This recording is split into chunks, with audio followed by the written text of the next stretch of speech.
দেখছেন crime index news, সময় ও ঘটনাবহুল মুহূর্তের সাক্ষী।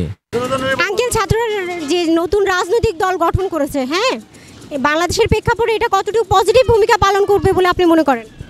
এটা নির্ভর করে তাদের দায়িত্বের উপরে, যারা কীভাবে দায়িত্ব পালন করবে, ভবিষ্যৎ কীভাবে বাংলাদেশ চলবে, কীভাবে দেশ আগাই যাবে তার উপর নির্ভর করবে। নতুন দল আমরা কি করে না করে আমরা কীভাবে বুঝবো? আপনার প্রত্যাশা আছে না? ছাত্রদের কাছে কি প্রত্যাশা করেন? আমরা ছাত্রদের কাছে অনেক প্রত্যাশা করি, যেমন বাংলাদেশের দ্রব্যমূল্যের দাম অনেক বেশি, এয়া কমানোর জন্য গরিব মানুষ বাজার করতে পারে না, সাধারণ মানুষ বাজার করতে পারে না, অনেক দাম বাড়তি, সব কিছুর দাম বাড়তি। আচ্ছা, ছাত্ররা যে নতুন রাজনৈতিক দল গঠন করেছে, এখন নেতৃত্ব দিলে তাদের কি পড়াশোনায় কোনো ক্ষতি হবে? হ্যাঁ, নেতৃত্ব দিতে তাদের কি পড়াশোনায় কোনো ক্ষতি হবে বলে মনে করেন? অবশ্যই ক্ষতি হবে, কারণ যারা রাজনীতি করে তাদের লেখাপড়া আছে না, লেখাপড়া রেখে যদি তারা রাজনীতি করে তো অবশ্যই লেখাপড়ার ক্ষতি হইবে, তাদের অনেক ক্ষতি হইব। আচ্ছা, এখন কি তারা রাজনীতি ছেড়ে দিতে মানে উচিত, এটা কি আপনি মনে করেন? না, তারা রাজনীতি করবে, লেখাপড়াও করুক, সমস্যা কি? আপনি তো বললেন এই যে নেতৃত্ব দিলে পড়াশোনার ক্ষতি হবে, তাহলে কিভাবে?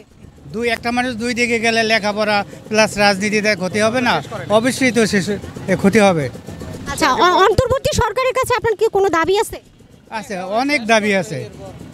দেশে আইন শৃঙ্খলা অবনতি, হাইজ্যাক হইতেছে, দিনে দুপুরে ডাকাতি হইতেছে, চুরি হইতেছে, এর কোনো উন্নতি হইতেছে না, মানুষ ঘর থেকে ভয়ে বের হইতে পারতেছে না, টাকা নিয়ে ব্যাংকে যাইবে, পথে থেকে লুট করে লয়ে যেতে আছে। এটা তো আতঙ্ক না, অনেক কিছু, অনেক আতঙ্ক। আমরা এই অন্তর্বর্তী সরকারের কাছে তো এটা চাই নাই, আমরা চাইছি আইন শৃঙ্খলা যাতে ভালো হয়, মানুষ সাধারণভাবে চলাফেরা করতে পারে, যার যার ইচ্ছা মতো কথা বলতে পারে, এটা চাইছি। আচ্ছা, পূর্বের সরকার ভালো ছিল না অন্তর্বর্তীকালীন সরকার ভালো? আমাদের জন্য সবাই ভালো, আমরা সাধারণ মানুষ মনে করছি ভালো হইবে, ভালো দেখতেছি না।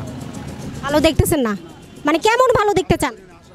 এই যে বললাম না, আইন শৃঙ্খলা অবনতি, তারপর বিভিন্ন সেক্টরে সব কিছুই তো অবনতি। দেখছেন ক্রাইম ইনডেক্স নিউজ, সময় ও ঘটনাবহুল মুহূর্তের সাক্ষী।